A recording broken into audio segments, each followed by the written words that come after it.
ఈరోజు వైశాఖ శుద్ధ విదియ, పైగా మంగళవారం. మరి ఎంతో విశేషమైన ఈరోజు వైశాఖ పురాణంలోని ఈ కథను వింటే చాలు జన్మల దోషాలు తొలగిపోతాయి, కోటి జన్మల మహాపుణ్యం మీకు కలుగుతుంది.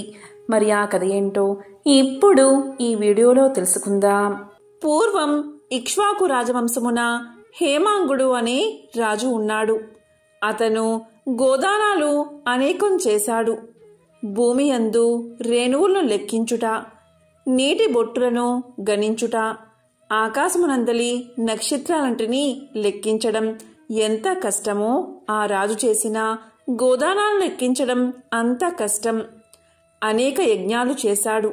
గోదానం, భూదానం, తిలదానం, ఈ విధంగా అనేక రకాల దానాలను వందల సంఖ్యలో చేసి చాలామంది బ్రాహ్మణులను సంతోషపరిచాడు. అతను చెయ్యని దానమే లేదని ప్రసిద్ధి పొందాడు.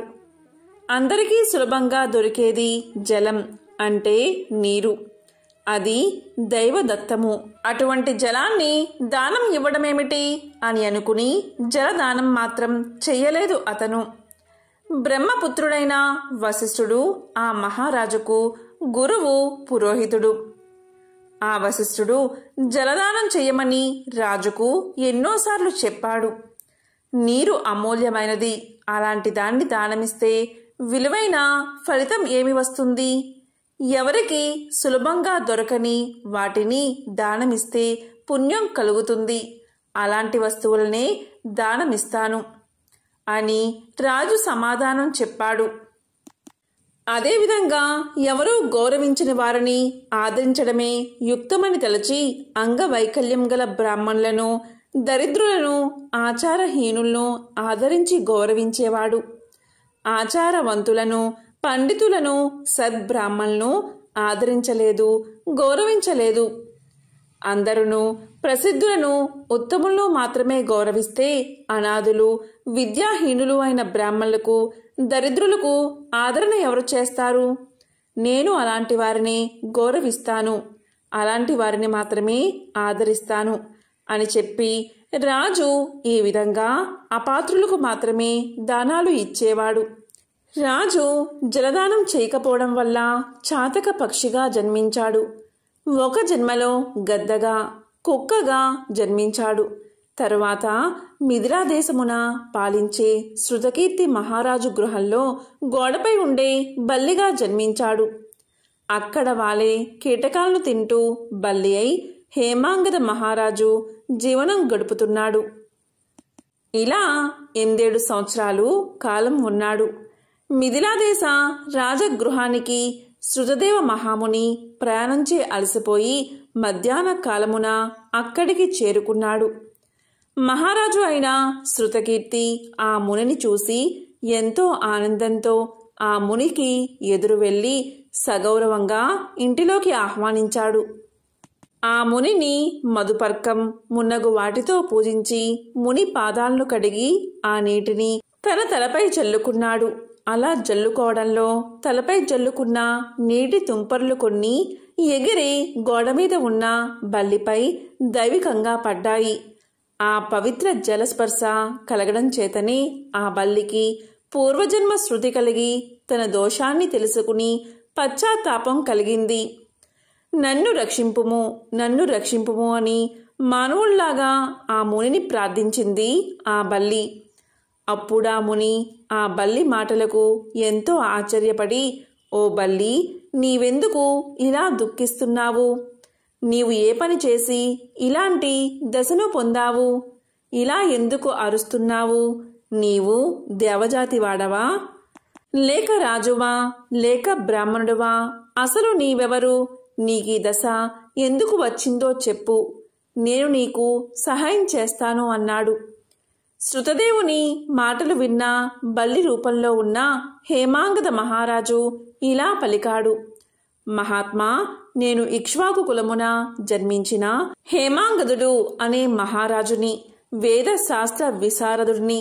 భూమి అందలి రేణువులు ఎన్ని ఉంటాయో, నీటి యందు జలబిందువులు ఎన్ని ఉంటాయో, ఆకాశమున ఎన్ని నక్షత్రాలు ఉంటాయో అన్ని గోవులను అసంఖ్యాకంగా దానం ఇచ్చాను.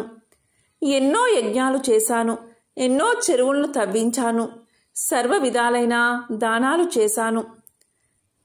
ధర్మ మార్గంలో రాజ్యాన్ని పరిపాలించాను. నేనెన్ని సత్కర్మలను ఆచరించినా ముమ్మార్లు అంటే 3 సార్లు చాతక పక్షిగా, గెద్దగా, 7 సార్లు కుక్కగా, ప్రస్తుతం బల్లిగా జన్మించాను. ఈ మహారాజు నీ పాదాలు కడిగిన పవిత్ర జలాన్ని తలపై చల్లుకుంటూ ఉండగా కొన్ని నీటి తుంపరలు నాపై పడి నాకు పూర్వజన్మ స్మరణం కలిగింది. నా పాపభారం తగ్గినట్లు అనిపిస్తుంది. కానీ నేనింకా 27 సార్లు బల్లిగా జన్మించవలసి ఉన్నట్లుగా నాకు అనిపిస్తుంది. నాకీ విధమైన బల్లిగా జన్మ పరంపర ఎట్లు తొలగిపోతుందా అని భయం నాకు కలుగుతుంది. నేను చేసిన పాపం ఏమిటో కానీ నాకీ జన్మ ఎందుకు కలిగిందో నాకు తెలియదు. దయచేసి నాకీ జన్మ కలగడానికి కారణమైన పాపాన్ని, ఆ పాపాన్ని పోగొట్టుకునే విధానాన్ని చెప్పండి అని కోరుతున్నాను అని ప్రార్థించింది బల్లి. శృతదేవ మహాముని హేమాంగుదుని మాటలకు ఎంతో ఆశ్చర్యపడి తన దివ్య దృష్టితో పరిశీలించి ఇలా అన్నాడు. రాజా, నీవు శ్రీ మహావిష్ణువుకు ప్రియమైన వైశాఖ మాసంలో జలాన్ని ఎవ్వరికీ దానం ఇవ్వలేదు. జలం సర్వజన సులభం. దానిని దానమిచ్చుట ఏమిటి అని అనుకున్నావు. ప్రయాణమున అలసిన వారికి జలదానమైనా చెయ్యలేదు. వైశాఖమాస వ్రతాన్ని కూడా పాటించలేదు. హోమం చేయదలిచిన వారు మంత్రపూతమగు అగ్నియందే హోమం చెయ్యాలి. అలాకాక బూడిద మున్నగు వాణియందు హోమం చేస్తే ఫలితం ఎలా కలుగుతుంది? అలాగే నీవు కూడా యోగ్యులైన వారికి దానం ఇవ్వక అయోగ్యులకు దానాన్ని ఇచ్చావు. అపాత్రులకు ఎన్ని దానాలు ఇచ్చినా ప్రయోజనం లేదు కదా. వైశాఖమాస వ్రతాన్ని చెయ్యలేదు, జలదానము చెయ్యలేదు. ఎంత ఏపుగా పెరిగినా సుగంధాది గుణములున్నను ముండ్లుకల వృక్షము ఎవరి ఆదరణలు పొందుతుంది? అలాంటి వృక్షం వల్ల ప్రయోజనం ఏమిటి? వృక్షాలలో రావి చెట్టు ప్రశస్తమైనది, అందువల్లే పూజార్హమైనది. తులసి మిక్కిలి పవిత్రమైనదే. ఇలా రావి చెట్టు, తులసిని వదిలి వాకుడు చెట్టును ఎవరైనా పూజిస్తారా? అలాంటి పూజ వలన ఫలితం ఉంటుందా? అనాథలు, అంగవైకల్యం కలవారు, దయ చూపదగిన వారు, వారిపై దయని చూపడం ధర్మం. కానీ వారు మాన్యులు, పూజ్యులు కారు. అలాంటి వారిని పూజించుట ఫలదాయకం కాదు. వారిపై దయ, జాలి చూపవచ్చు, కానీ గౌరవించరాదు. తపము, జ్ఞానము, వేదశాస్త్ర పాండిత్యము, సజ్జనత్వము కలవారు శ్రీ మహావిష్ణువు స్వరూపులు. అలాంటి వారినే పూజించాలి. వీరిలో జ్ఞానవంతులు శ్రీ మహావిష్ణువుకు మిక్కిలి ఇష్టమైన వారు. అలాంటి వారిని పూజిస్తే తనను పూజించినట్లుగా భావించి శ్రీహరి వరాలను ప్రసాదిస్తాడు. కావున జ్ఞానులైన వారు సర్వాధికులు, సర్వోన్నతులు. అలాంటి వారిని గౌరవించకపోవుట వారిని అనగా శ్రీ మహావిష్ణువును అవమానించడమే అవుతుంది. ఈ విధంగా చేయడం ఇహలోకమున పరలోకాన దుఃఖాన్ని కలిగిస్తుంది. మానవుడు పురుషార్థములను సాధించాలి అనుకుంటే జ్ఞానుల సేవ, వారిని గౌరవించడం చెయ్యాలి. జ్ఞానులు కానివారు, అంధులు, ప్రజ్ఞాజ్ఞాన నేత్రాలు లేనివారు, అలాంటి అంధులను ఎంతమందిని పూజించినా ఫలితం ఉంటుందా? గుడ్డివాడికేం కనిపిస్తుంది? అతను ఏమి చెప్పగలడు? కావున జ్ఞానహీనులైన వారిని ఎంతమందిని ఎంతగా పూజించినా, వారిని సేవించినా అవి నిష్ఫలములు, నిష్ప్రయోజనములు. అంతేకాక కష్టాల్ని, దుఃఖాల్ని కలిగిస్తాయి. పురుషార్థములకు ధర్మార్థ, కామ మోక్షాలు ఎలా సిద్ధిస్తాయి? తీర్థములు కేవలం జలాలు కావు. దేవతలు శిలారూపులు కారు.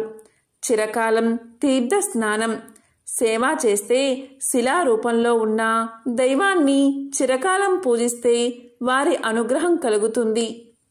కానీ జ్ఞానులకు సజ్జలను దర్శించినంతనే వారు ప్రసన్నులవుతారు, ఇష్ట ఫలప్రాప్తిని కలిగిస్తారు.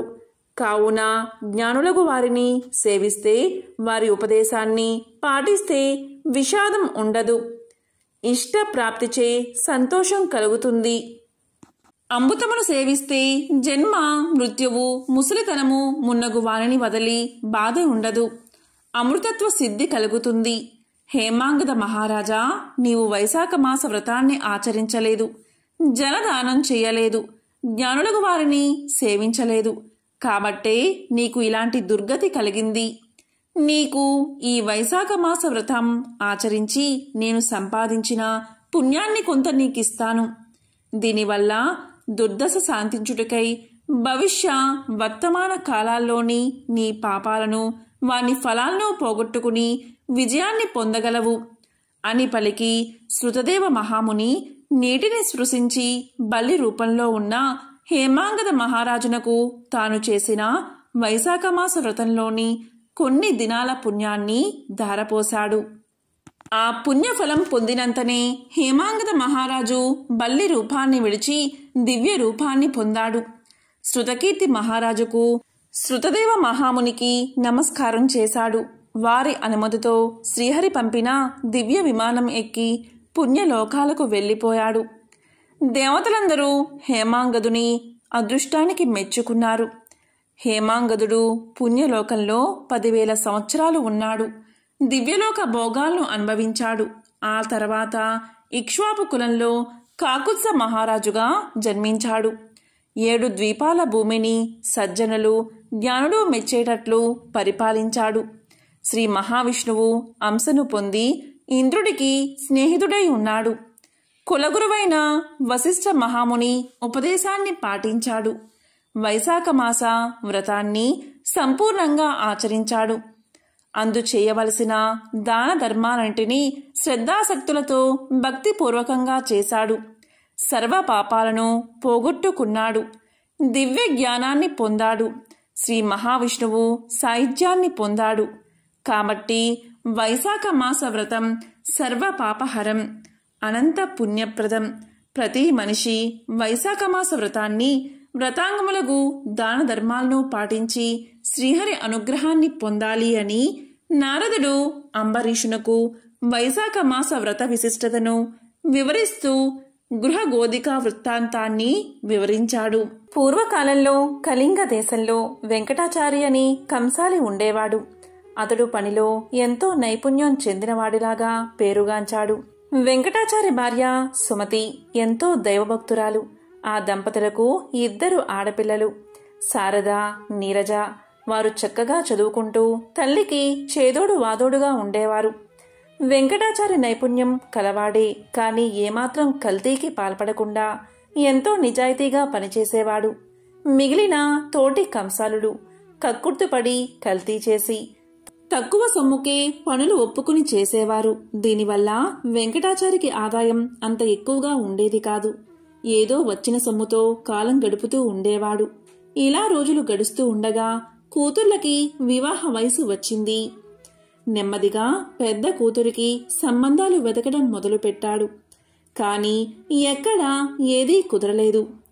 వెంకటాచారి పక్క ఇంట్లో కృష్ణశర్మ అని పురోహిత కుటుంబం ఉంటుంది. కృష్ణశర్మ భార్య రుక్మిణి, సుమతి ఎంతో స్నేహితులుగా ఉండేవారు. కృష్ణశర్మ, రుక్మిణి దంపతులకు పద్మప్రియ అనే కుమార్తె ఉండేది. ఆమె వయసు సుమారు 7 సంవత్సరాలు. ప్రతిరోజు వాకిట్లో పూలు కోసుకుని సుమతికి తెచ్చి ఇచ్చేది. అంతేకాక రోజు 1 గంటైనా వారింట్లో గడిపి వెళ్లేది. వెంకటాచారి పెద్ద కుమార్తె శారద పెళ్లి ఎంతకూ నిశ్చయం కాకపోవడంతో ఆ దంపతులకు ఎంతో బెంగగా ఉండేది. ఒకనాడు కృష్ణశర్మ భార్య రుక్మిణి సుమతితో 1 వారం రోజుల పాటు రుక్మిణి కళ్యాణం పారాయణం చేయమని సలహా ఇచ్చింది. ఈ విధంగానే శారద పారాయణం చేయగాని ఆ మరునాడే మంచి వరునితో వివాహం నిశ్చయమైనది. ఆ వివాహానికి కావలసిన సొమ్ము సేకరించి పెట్టుకోవడం అనే పనిలో పడ్డాడు వెంకటాచారి. ఇన్నేళ్లుగా కంసాలి వృత్తి చేస్తూ ఉన్నా కూడా కూతుళ్లకు కనీసం బంగారు గాజులు కూడా చేయించలేకపోయానే అని బాధపడ్డాడు. సుమతి రోజు ఉదయాన్నే పూజ చేసేటప్పుడు శ్రీ మహాలక్ష్మీదేవిని అనేక స్తోత్రాలతో పూజించేది. వివాహం దగ్గర పడుతున్నదని, దయచేసి వివాహానికి కావలసిన సొమ్ము సమయానికి అందివచ్చేలాగా అనుగ్రహించమని ఆ తల్లిని ప్రార్థించేది. రోజులు ఇలా గడుస్తూ ఉండగా ఒకనాడు పద్మప్రియ రోజూలాగా పూలు తీసుకుని ఉదయం పూజా సమయానికి రాలేదు. రోజూ తప్పకుండా వచ్చే పిల్ల ఈరోజు ఇంకా రాలేదేమిటబ్బా అని సుమతి ఆలోచిస్తూ ఉండగా గుమ్మంలో గజ్జెల చప్పుడు అయినది. పద్మప్రియ చెంగుచెంగున లోపలికి వచ్చింది. పూలు తీసుకురావడానికి ఆలస్యమైందని చెప్తూ పూలు తీసి సుమతి చేతిలో పెట్టింది. ఆ రోజు పద్మప్రియ రోజు కంటే అందంగా ఎంతో తేజస్సుతో కనిపించింది. సుమతి పద్మప్రియను, ఈరోజు నీ పుట్టినరోజా, ఎంత చక్కగా అలంకరించుకున్నావు అని అడిగింది. దానికి పద్మప్రియ, లేదు అత్తయ్య, రోజు ఇలాగే తయారవుతాను. స్నానం చేయడం కాస్త ఆలస్యం కావడంతో పూలు తీసుకురావడం ఆలస్యమైంది. అది సరే కాని ఈ జత బంగారు గాజులు అమ్మ నీకు చూపించమని చెప్పింది. కొత్తగా కొనుక్కుందట, నిన్ను చూడమని పంపింది అని పలికింది పద్మప్రియ. అప్పుడు సుమతి ఆ గాజులు తన చేతిలోకి తీసుకుని చూస్తూ ఉండగా పద్మప్రియ ఇప్పుడే వస్తాను అత్తయ్య అని చెంగున బయటకు వెళ్ళిపోయింది. సుమతి ఆ గాజులను దేవుడి దగ్గర ఉంచింది. కాసేపైన తర్వాత పద్మప్రియ రాగానే ఇచ్చేద్దామని అనుకున్నది. వంటింట్లోకి నైవేద్యం తీసుకురావడానికి వెళ్లి పాయసం పూర్తి కాగానే తీసుకువచ్చి పూజా గదిలో కూర్చుంది సుమతి. ఎదురుగా చూస్తే 2 జతల బంగారు గాజులు కనబడ్డాయి. ఇదేమిటి, ఇదెక్కడ్నుంచి వచ్చింది, తాను ఇక్కడ పెట్టింది ఒక జతే కదా, లేదా నేను పరధ్యానంలో ఉండి గమనించలేదా, పద్మప్రియ నా చేతికి 2 జతలు ఇచ్చిందా అని తలుస్తూ పూజ పూర్తి చేసి దేవుడికి నైవేద్యం పెట్టింది సుమతి. ఆ 2 జత గాజులను తీసుకుని రుక్మిణికి ఇవ్వాలని వారి ఇంటికి వెళ్ళింది. ఆమెను చూసి, ఏమిటి వదినా, చేతిలో ఆ బంగారు గాజులు ఎక్కడివి, పిల్లలిద్దరికీ చేయించావా అని అడిగింది రుక్మిణి. ఇది విన్న సుమతి నోట మాట రాలేదు. అదేమిటి వదినా, ఇందాక పద్మప్రియ వచ్చి ఇచ్చింది కదా, నీవు కొనుక్కున్నావని నాకు చూపించమని చెప్పింది అని సుమతి పలకగా అప్పుడు రుక్మిణి, అదేమిటి వదినా, పద్మప్రియ మీ ఇంటికి రావడమేమిటి, నిన్నట్నుంచి పిల్లకు ఒక్కటే జ్వరం, మంచం దిగనేలేదు, ఎక్కడికి వెళ్ళలేదు, అస్సలు ఆమె మీ ఇంటికి రానప్పుడు ఈ గాజులు ఎలా తెస్తుంది, అయినా నేను ఈ మధ్య అస్సలు గాజులు కొనుక్కోనేలేదు అని పలికింది రుక్మిణి. ఇది విన్న సుమతికి ఎంతో ఆశ్చర్యం కలిగింది. మరి ఇందాక వచ్చిందెవరు, ఆ గాజులు ఇచ్చింది ఎవరు అని ఆలోచిస్తూ ఉండగా ఆ వచ్చింది సాక్షాత్తు శ్రీ మహాలక్ష్మీదేవే అని తోచింది. ఈ విషయంతో వారిద్దరూ ఎంతో ఆశ్చర్యపోయారు. అలాగే ఎంతో ఆనందపడ్డారు. జరిగిన విషయమంతా వారి భర్తలకు చెప్పారు. ఇక వెంకటాచారి దంపతుల సంతోషానికి అవధుల్లేవు. వచ్చింది సాక్షాత్తు శ్రీ మహాలక్ష్మీదేవి అని గుర్తించారు. తమను అనుగ్రహించిన ఆ జగన్మాతను ఎన్నో విధాలా స్తుతించారు. తమ కుమార్తెలకు సాక్షాత్తు ఆ శ్రీ మహాలక్ష్మీదేవి బంగారు గాజులు అనుగ్రహించిందని ఎంతో ఆనందపడ్డారు. ఇద్దరూ పూజాగదిలో నుంచుని ఆ జగన్మాతను స్మరిస్తూ ఇలా అన్నారు. జగజ్జనని అమ్మా లక్ష్మీదేవి, దారిద్ర్య దుఃఖాన్ని పాప అంధకారాలను తొలగించే మూర్తివి, బాధలన్నిటినీ నశింపచేసే కరుణా కటాక్షాలు గల తల్లివి. నీ కడగంటి చూపులతో నీ కరుణామృతాన్ని మాపై కురిపించు తల్లి. నీవు సర్వమంగళ ప్రదాయనివి. సకల చరాచర జగత్తుయందు నీవే వ్యాపించి ఉన్నావు. నీవే మాకు ఇలవేల్పు. నీకివే మా ప్రణామాలు. నిన్ను నమ్మిన వారికి సర్వశుభాలు అనుగ్రహించే లోక పావనివి. నీకివే మా నమస్కారాలు అని పరిపరి విధాలా ప్రార్థించారు. లక్ష్మీదేవి తమకు సహాయం చేసినందుకు ఎంతగానో సంతోషించారు. పూర్వకాలంలో కుండినము అనే పట్టణం సింధు దేశంలో ఉండేది. ఆ పట్టణంలో కౌండిన్య నామంతో ఒక బ్రాహ్మణుడు ఉండేవాడు. అతని భార్య పేరు గుణశీల. ఆమె వివాహం జరిగిన దగ్గర నుంచి ఎప్పుడు చూసినా ఏడుస్తూనే ఉండేది. ఆ బ్రాహ్మణ జంటకు కొడుకులు, కూతుళ్ళు, కోడళ్ళు, అల్లుళ్ళు ఉన్నారు. ఆమెకు సకల భోగభాగ్యాలు ఉన్నా కాని ఎప్పుడూ కూడా ఎందుకు ఏడుస్తుందో ఎవరికి అర్థం అయ్యేది కాదు. ఈమె ఏడుపు విని చుట్టుపక్కల వాళ్ళంతా ఎందుకు ఈమె ఇలా ఏడుస్తుంది, ఈమె అరుపులు వింటుంటే దరిద్రానికి సంకేతంగా అనిపిస్తుంది అని తిట్టుకునేవారు. ఈమె ఏడవడానికి ఏదో ఒక వంక చూసుకునేది. పిల్లి చచ్చినా, ఇంట్లో బల్లి చచ్చినా, వీధిలో కుక్క చచ్చినా దాన్ని ఒడిలో పెట్టుకుని ఏడుస్తూనే ఉండేది. కాని విధి మాత్రం ఈమెకు అనుకూలంగా లేదు. ఇలా ఒకరోజు ఇంట్లో పిల్లి చనిపోతే దాన్ని ఒడిలో పెట్టుకుని ఏడుస్తూ కూర్చుంది. ఆమె ఎప్పుడైతే దాన్ని ఒడిలో పెట్టుకుని ఏడుస్తూ ఉందో వెంటనే ఆ పిల్లి చచ్చింది కాస్త బతికిలేచి వెళ్లిపోయింది. మరలా తెల్లవారేసరికి ఇంట్లో ఒక బల్లి చనిపోయింది. దాన్ని కూడా ఒడిలో పెట్టుకుని ఏడుస్తూ ఉంది. అక్కడ కూడా ఆశ్చర్యం జరిగింది. ఆమె ఒడిలో పెట్టుకుని ఏడవడం మొదలు పెట్టగానే ఆ బల్లికి తిరిగి ప్రాణం వచ్చి వెంటనే వెళ్లిపోయింది. ఆమె జరిగిందంతా చూసి ఏడవడానికి కారణం లేకపోయిందే అని ఇంకా ఏడవడం మొదలు పెట్టింది. ఇలా ఉండగా ఒకరోజు వీధిలో ఒక కుక్క చనిపోయింది.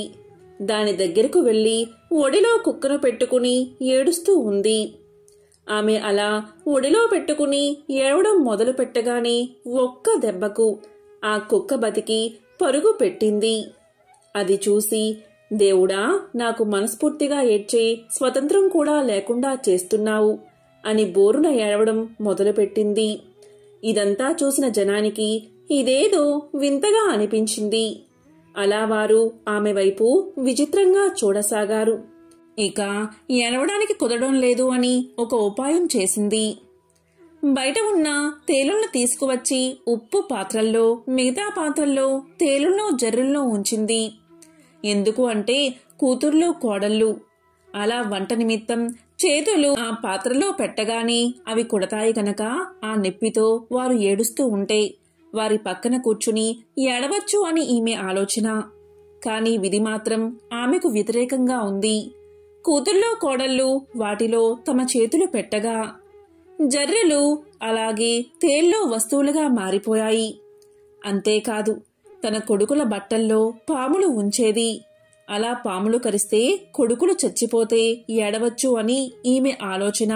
కాని విధి మాత్రం వేరేగా ఆలోచన చేసింది. ఆ పాములు కాస్త బంగారు మొలతాలలా అయిపోయాయి. ఇక కొడుకులు బట్టల్లో చెయ్యిలో పెట్టగానే బంగారు మొలతాళ్ళు వాడి చేతికి అందాయి. వెంటనే కొడుకులు, అమ్మా, బట్టల్లో బంగారు మొలతాడు ఎందుకు ఉంచావమ్మా అని అడగ్గానే దానికి ఆమె, నాయనా, వాటిని తీసి జాగ్రత్తగా దాచుకోండి అని పలికేది. అలా ఆమె ఏమి చేసినా ఏడవడానికి అవకాశం దొరకకపోవడం వల్ల ఆమె అడవికి పోయి అక్కడ కూర్చుని ఏడవడం మొదలుపెట్టింది. అలా ఏడుస్తున్న సమయంలో పార్వతీ పరమేశ్వరులు ఆ మార్గం గుండా పోతూ ఆమెను చూసి ఇలా పలికారు. ఎందుకమ్మా ఏడుస్తున్నావు అని అడగ్గా దానికి ఆమె ఇలా సమాధానం చెప్తుంది. ఓ మహనీయ దంపతుల్లారా, నాకు అష్టైశ్వర్యాలు ఉన్నాయి. కాని ఎప్పుడు ఏడవాలనే బుద్ధి పుడుతుంది. అలా ఏడుస్తుంటేనే నాకు మంచిగా అనిపిస్తుంది. దానికి కారణం మీరే చెప్పాలి అని బ్రతిమాలుతుంది. అప్పుడు పార్వతీదేవి మొత్తం తెలుసుకుని ఇలా అంటుంది. ఓ గుణశీల, పూర్వం నీవు కందాబచ్చలి నోమును నోచావు. కాని దానికి ఉద్యాపన చేయడం మర్చిపోయావు. అందువల్లే ఈ జన్మలో ఈ గ్రహచారం నీకు పట్టింది. నీవు ఈ నోము నోయడం వల్ల మంచి సంతానం, సర్వభోగాలు కలిగాయి అని పలకగా గుణశీల అమ్మవారిని చూసి, అమ్మా, ఈ నోముకు ఉద్యాపన ఎలా చెయ్యాలో చెప్పమని కోరింది. దానికి అమ్మవారు ఇలా చెప్తుంది. అయితే విను.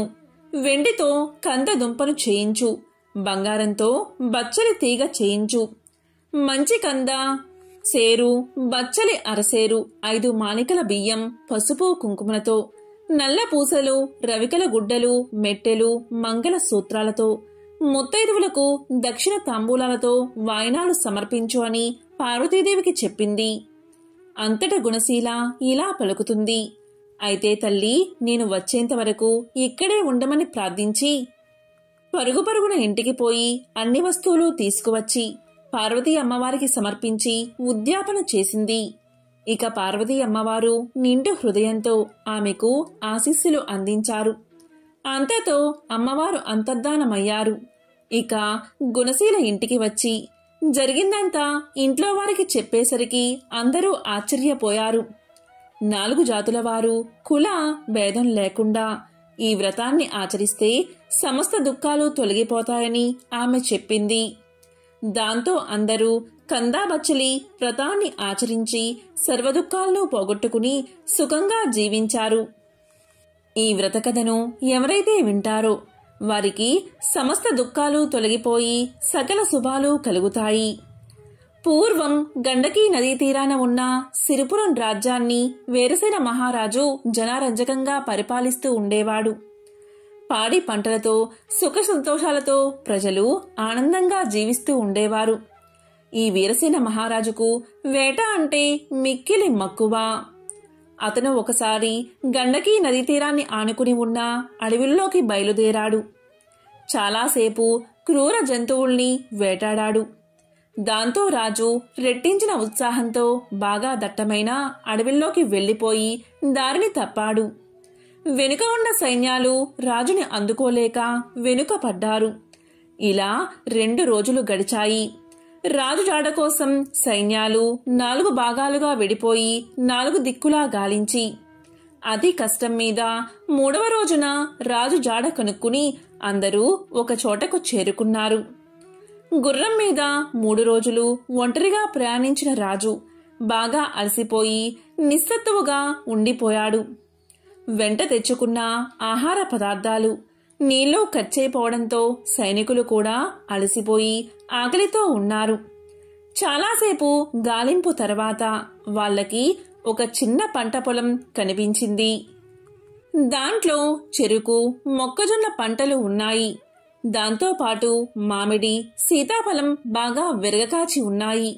మధ్యలో తీయని నీటితో కూడిన ఒక బావి ఉంది. ఇక సైనికులంతా ఆ పొలంపై పడి ఎవరికి కావలసిన వారు తీసుకుని కడుపు నిండా తిని మధురమైన బావినీరు తాగి మహారాజుకి కావలసిన ఫలాలు, చల్లని నీరు ఇచ్చి రాజును సేద తీర్చారు. కాసేపటికి తేరుకున్న మహారాజు తన సైన్యంతో సహా రాజ్యాన్ని చేరుకున్నాడు. కానీ చిత్రంగా మరుసటి రోజు నుంచి రాజుకి తీవ్ర అశాంతి, అనారోగ్యం మొదలయ్యాయి. రోజు రోజుకి క్షీణిస్తూ మంచం పట్టాడు మహారాజు. రాజవైద్యులు ఎన్ని చికిత్సలు చేసినా రాజుకి ఆరోగ్యం చేకూరలేదు.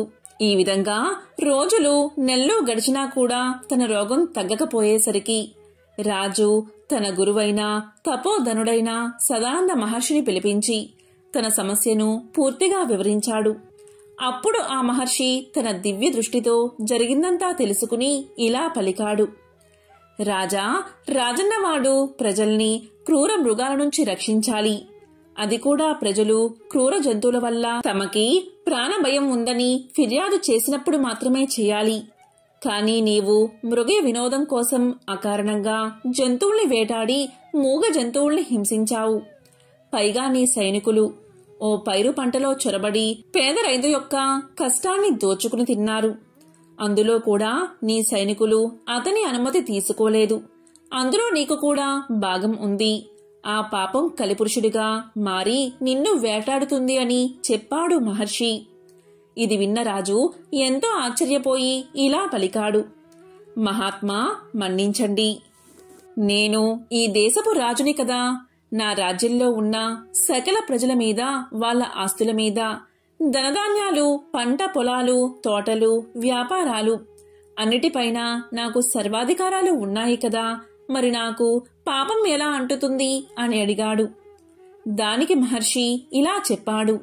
రాజా, నువ్వు చెప్పింది నిజమే. స్వయంగా నువ్వు ఆ రైతు తోటలోకి వెళ్లి నీకు కావాల్సింది తిని నీ సైనికులకు పంచినా నీకు దోషం అంటదు. లేదా నీ ఆజ్ఞపైన నీ సైనికులు ఆ తోటలోంచి పళ్ళు నీరు నీకు తీసుకువచ్చినా నీకు దోషం అంటదు. ఇక్కడే నువ్వు ధర్మదేవతని సరిగ్గా అర్థం చేసుకోవాలి. పై 2 విషయాలు జరిగి ఉంటే నీకు దోషం అంటేదే కాదు. కానీ నీ సైనికుల అనాలోచిత చర్య వల్ల తాత్కాలికంగా నీకు ఉపశమనం లభించింది. కానీ ఆ దోష ఫలితాన్ని నువ్వు అనుభవించాల్సి వచ్చింది అని చెప్పాడు మహర్షి. ఇక రాజు సుదీర్ఘంగా ఆలోచించి, మహాత్మా, దీనికి పరిహారాన్ని, ప్రాయశ్చిత్తాన్ని చెప్పండని కోరాడు. ఇక మహర్షిని చూసిన మహారాజు అప్పటికప్పుడు ఆ పంట పొలం రైతును పిలిపించాడు. ఆ రైతు పేద యువకుడైన ముకుందుడు. చక్కనైన రూపం కలవాడు. కాయకష్టం చేసుకుని తనకున్న చిన్న పొలంలో రకరకాల పళ్ళు ఫలాలు పండిస్తూ వృద్ధులైన తన తల్లిదండ్రులను పోషించుకుంటూ ఉన్నాడు. రాజు యొక్క సైన్యం తన పంటని మొత్తం కాజేయడంతో గత నెల రోజులుగా తల్లిదండ్రులకు సరైన తిండి కూడా పెట్టలేక చాలా దీనస్థితిలో ఉన్నాడు. ఇక రాజు అతనికి క్షమాపణ చెప్పి తన తప్పుకి పరిహారంగా 1000 బంగారు నాణాలు బహుకరించాడు. అప్పుడు పేద రైతు మహా ఆనందపడి ఇలా పలికాడు, రాజా, ఈ బహుమానంతో జీవితాంతం నా తల్లిదండ్రులకి అస్సలు ఏ లోటు లేకుండా ప్రేమగా పోషించుకుంటాను అంటూ రాజుకి కృతజ్ఞతలు చెప్పి అక్కడి నుంచి వెళ్ళిపోయాడు. ఆ విధంగా ఆ రైతు వెళ్ళిపోయాక రాజు మహర్షి వైపు తిరిగి, మహాత్మా, ఇక నా పాపం పోయినట్లేనా అని అడిగాడు. దానికి మహర్షి ఇలా అన్నాడు, రాజు రాజైన వాడు ఎప్పటికప్పుడు ధర్మశాస్త్రాలు, నీతి శాస్త్రాలను క్షుణ్ణంగా అధ్యయనం చెయ్యాలి, లేదా ఎవరి దగ్గర నుంచైనా తెలుసుకుంటూ ఉండాలి. ప్రస్తుతానికి నీ పాపం తొలగిపోయింది, కాని ఇంకా మిగిలే ఉంది అన్నాడు మహర్షి. అప్పుడు రాజు మళ్లీ నమస్కారం చేసి, మహాత్మా, మరి పరిహారం చెప్పండి అని కోరాడు. మహర్షి రాజు వంక చూశాడు. అప్పుడు వెంటనే రాజు సదాచార భక్తులైన పండితుల్ని, బ్రాహ్మణోత్తముల్ని మహారాజు సభకు ఆహ్వానించాడు. కొన్ని వందల మంది తరలి వచ్చారు. రాజు వాళ్ళకి జరిగిందంతా వివరించి నెల రోజుల పాటు రైతు కుటుంబాన్ని ఆకలి బాధకి గురిచేసిన పాపం పోగొట్టుకోవడానికి గాను 10,000 బంగారు నాణాలను దానంగా ఇవ్వడానికి సిద్ధపడ్డాడు. కాని ఆ దానం స్వీకరించడానికి ఎవరూ ముందుకు రాలేదు. ఎందుకంటే వాళ్ళు పండితోత్తములు. అలా చేయడం వల్ల ఆ పాపం తాము స్వీకరించినట్లు అవుతుందని వాళ్లకు తెలుసు. ఇక రాజు నిరాశగా వాళ్ల వైపు చూస్తూ ఉండగా విశ్వవేత్తుడు అనే బ్రాహ్మణోత్తముడు లేచి ఆ దానం స్వీకరించడానికి సిద్ధంగా ఉన్నానని తెలియచేశాడు. ఇక రాజు ఆనందంగా 10,000 బంగారు నాణాలను బహుమానంగా ఇవ్వగానే విశ్వవేదుడు తాను తెచ్చిన 2 బంగారు నాణాలను వాటితో కలిపి అక్కడ చేరిన పండితులకు, బ్రాహ్మణులకు ఉచితంగా పంచేశాడు. ఇలా చేయడం వల్ల ఆ పాపఫలం అతనికి అంటలేదు. ఇక రాజు అతన్ని చూసి ఇలా పలికాడు, మహానుభావా, తమ పరిస్థితి మెరుగుపడాలని అంత పెద్ద మొత్తం దానంగా ఇచ్చాను. ఇప్పుడు తమకి నేను ఇచ్చిందేముంది అన్నాడు. మీరేమో నేనిచ్చిన ధనాన్ని దాన ధర్మాలు చేసి మీ పాపం పోగొట్టుకున్నారు.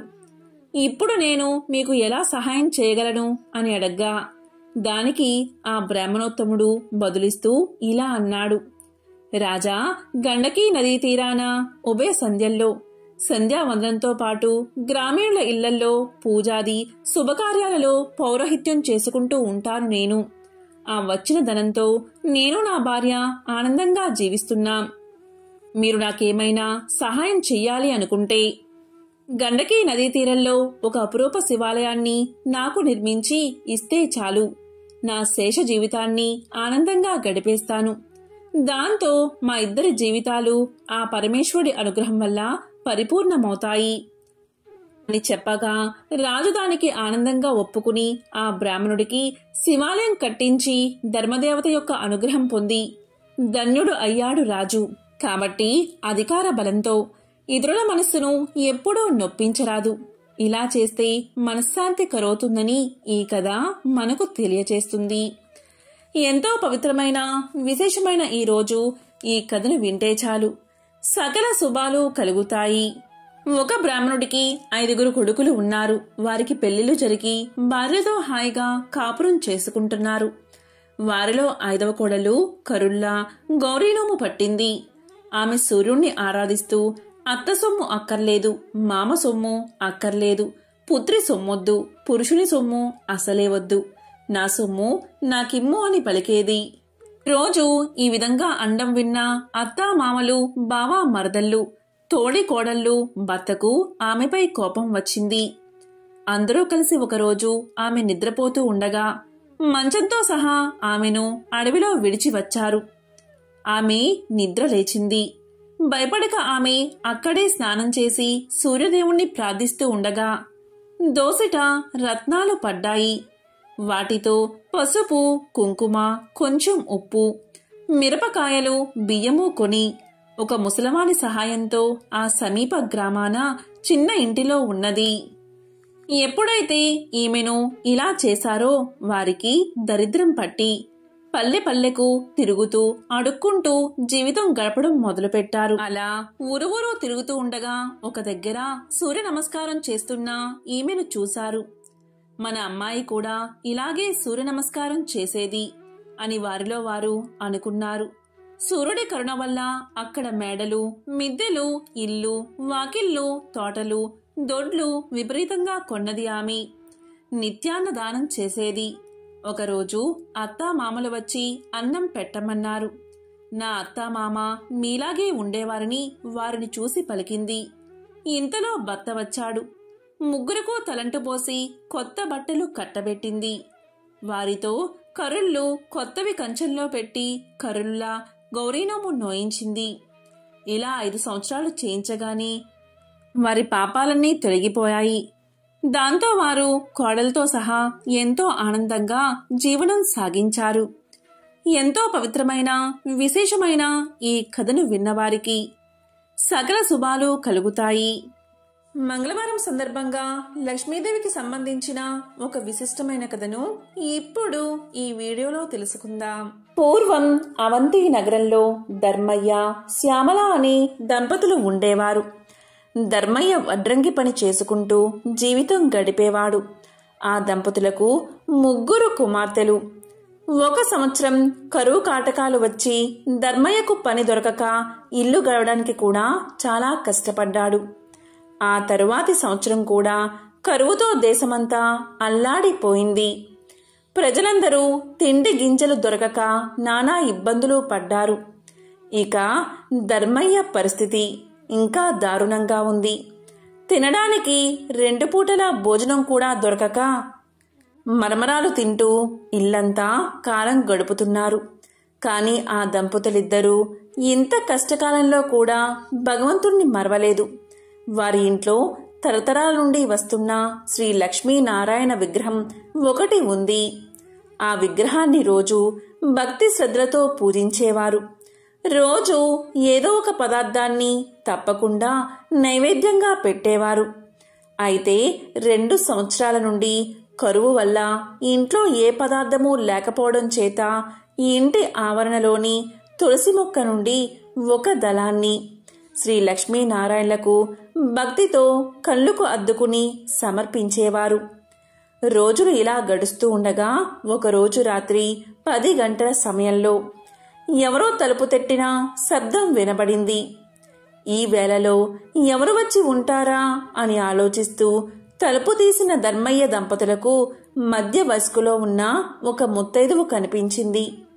ఆమెలో ఏదో ఒక దివ్య తేజస్సు ధర్మయ్యకు గోచరించింది. ఇంత రాత్రివేళ ఇలా ఒంటరిగా వచ్చినా ఈమె ఎవరై ఉంటుందా అని ఆలోచిస్తూ ఉండగా ఆమె వీరితో ఇలా పలుకుతుంది. నాయనా, నేను పొరుగు ఊరు నుండి మా ఊరు వెళుతూ దారి తప్పి ఇటుగా వచ్చాను. రాత్రి కావడం వల్ల దోవ సరిగ్గా తెలియడం లేదు.